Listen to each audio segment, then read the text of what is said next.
আসসালামু আলাইকুম।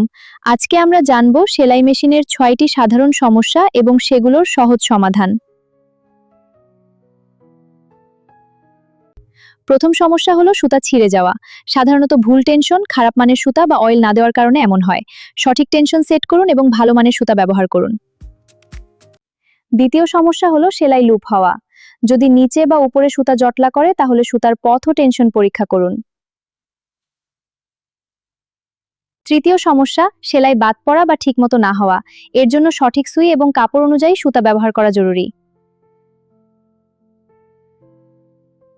চতুর্থ সমস্যা মেশিন থেকে অস্বাভাবিক শব্দ আসা। সাধারণত অয়েল কম হলে বা ময়লা জমলে এই সমস্যা হয়। নিপোস্ট ড্রেন দেখুন, এভাবে অয়েল দিলে মেশিন মসৃণভাবে চলবে। সবসময় মেশিনের যত্ন নিন।